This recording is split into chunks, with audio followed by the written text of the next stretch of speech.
আজ আমাদের আলোচনার বিষয়বস্তু এই যে, আর সেটা হলো কোরআনুল কারিম কি আল্লাহর পক্ষ থেকে নাজিলকৃত নাকি আল্লাহর সৃষ্ট? এই কোরআন আল্লাহ পাক রব্বুল আলামিন নাজিল করেছেন নাকি সৃষ্টি করেছেন? আমরা প্রথমে কোরআনুল কারিম সূরা ইনসান আয়াত নাম্বার 23, সেখানে আল্লাহ পাক রব্বুল আলামিন নিজেই ঘোষণা করেছেন, নিশ্চয়ই আমরা আপনার প্রতি কোরআনকে সুস্পষ্টভাবে অবতীর্ণ করেছি। তাহলে এখানে আল্লাহ বলছেন, আমি এটা মানুষের কাছে নাজিল করেছি, এটা সৃষ্ট নয়, এটা নাজিলকৃত কিতাব।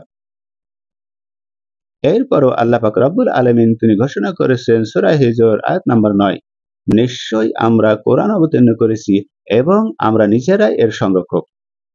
তাহলে আল্লাহ কোরআন সৃষ্ট নয়, অনেকে বলে এটা সৃষ্ট, যেমন ইহুদি খ্রিস্টানরা বলে মুহাম্মদ এটা সৃষ্টি করেছেন।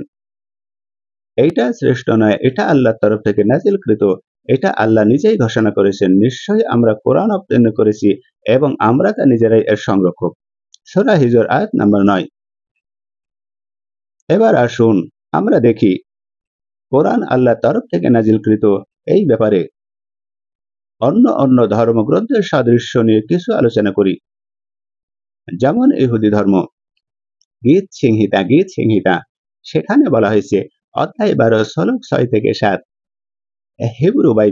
হিব্রু বাইবেলে বলা হয়েছে প্রভুর বাক্য নির্মূল, হে প্রভু, তুমি এই বাক্য চিরকাল রক্ষা করবে। তাহলে এখানে ধর্মগ্রন্থের পবিত্রতা ও ঈশ্বরের সংরক্ষণের প্রতি প্রতিশ্রুতি দেওয়া হয়েছে। ধর্মগ্রন্থের পবিত্রতা ও ঈশ্বরের সংরক্ষণের প্রতিশ্রুতি দেওয়া হয়েছে গীত সংহিতা অধ্যায় 12 শ্লোক 6 থেকে 7, যেটা সূরা হিজরের 9 নম্বর আয়াতে ঘোষণা করা হয়েছে, এটা নাজিল করেছি আমি এবং এটার সংরক্ষণের দায়িত্ব আমার হাতে। একই কথা ঘোষণা করছে গীত সংহিতা। ওই কোরআন আল্লাহ তরফ থেকে নাজিলকৃত এটা ঘোষণা করছে বাইবেল অধ্যায় 12 6 থেকে 7। এরপরে আমরা আরো দেখতে পাই খ্রিস্টান ধর্ম বাইবেল পিতর 1 অধ্যায় 1 শ্লোক 15, সেখানে বলা হয়েছে নতুন নিয়ম, প্রভুর বাক্য চিরন্তর। তাহলে প্রভুর বাক্য চিরন্তর, সেটা রদবদল হবে না, অর্থাৎ সেটা সংরক্ষণ করা হবে, যেটা সূরা হিজর 9 নম্বর আয়াতে ঘোষণা করা হয়েছে, এটা আমরা নাজিল করেছি এবং এর সংরক্ষণের দায়িত্ব আমার হাতে। একই কথা ঘোষণা করছে বাইবেল পিতর 1 অধ্যায় শ্লোক 1:25, প্রভুর বাক্য চিরন্তর, এর কোনো পরিবর্তন হবে না। এরপরও আমরা দেখতে পাই সূরা হিজরের 9 নম্বর আয়াতের সাদৃশ্য নিয়ে বৌদ্ধ ধর্ম অধ্যায় 1 শ্লোক 5, সেখানে বলা হয়েছে বৌদ্ধই সত্য এবং এটি চিরন্তর। বৌদ্ধ ধর্ম গৌতম বুদ্ধর শিক্ষা, ধর্ম অপরিবর্তনীয় বলে বিবেচিত, অর্থাৎ মূল ধর্ম যেটা, সেটা কখনো পরিবর্তন হবে না। এখানে বৌদ্ধ নিজেই বলেছেন, বৌদ্ধ ধর্ম ধম্মপদ অধ্যায় 1 শ্লোক 5, আর সেটা সূরা হিজরে 9 নম্বর আয়াতে একই কথা বলা হয়েছে। তাহলে কোরআন যেটা বলছে, বৌদ্ধ ধর্মগ্রন্থ একই কথা বলছে যে ইসলাম কখনো পরিবর্তিত হবে না, যেটা ঐশ্বরিক ধর্ম, যেটা আল্লাহর তরফ থেকে ধর্ম, যেটা আল্লাহর নাজিলকৃত, এটা বৌদ্ধর শিক্ষাই বলে এটা অপরিবর্তিত বলে বিবেচিত, সেটা কখনো পরিবর্তিত হবে না। সংরক্ষণের দায়িত্ব সেটা মহান ঈশ্বর রেখেছেন। এরপরও আছে শিখ ধর্ম, গুরু গ্রন্থ সাহেব আঙ্গ 63, সেখানে বলা হয়েছে 63, এই বাণী অর্থাৎ শব্দ কখনো ধ্বংস হবে না, কখনো না, কারণ এটি ঈশ্বরের নিজ মুখ থেকে প্রকাশিত।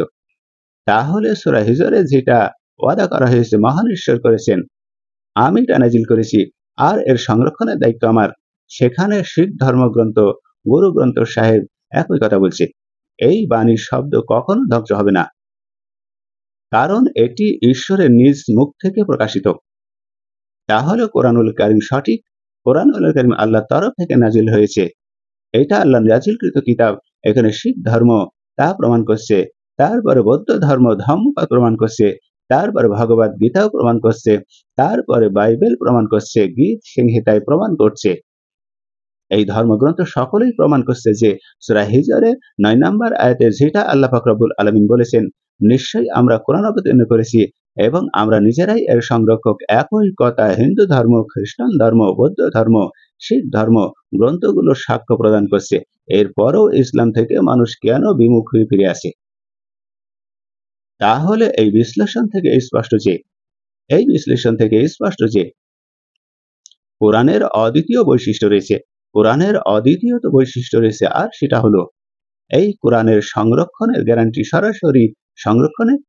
সরাসরি আল্লাহর পক্ষ থেকে দেওয়া হয়েছে, যা অন্য ধর্মগ্রন্থ থেকে স্বতন্ত্র। আজকের আমাদের আলোচনার বিষয়বস্তু এটা ছিল যে কোরআন আল্লাহর তরফ থেকে নাজিলকৃত নাকি শ্রেষ্ঠ। এখানে কোরআনুল কারীম প্রমাণ করেছে সূরা ইনসান ৮ নম্বর ২৩, নিশ্চয়ই আমরা আপনার প্রতি কোরআন সুস্পষ্টভাবে অবতীর্ণ করেছি। এটা আল্লাহ পরিষ্কার করেছেন। আরো সূরা হিজর ৮ নম্বর ৯, নিশ্চয়ই আমরা এই কোরআন অবতীর্ণ করেছি এবং এর সংরক্ষণের দায়িত্ব গ্রহণ করেছি। আজকের আমাদের আলোচনার বিষয়বস্তু ছিল এটা, এবং বিভিন্ন ধর্মগ্রন্থের সাদৃশ্য নিয়ে যেখানে প্রমাণিত হয়েছে যে কোরআনুল কারীম আল্লাহর তরফ থেকে নাজিলকৃত, এটা সৃষ্ট নয়, এটা আল্লাহর তরফ থেকে নাজিলকৃত। বিভিন্ন ধর্মগ্রন্থে এর সাক্ষ্য প্রদান করছে কোরআনুল কারীম আল্লাহর তরফ থেকে নাজিলকৃত, এটা মুহাম্মদের সৃষ্ট নয়। আশা করি উত্তরটা পেয়েছেন।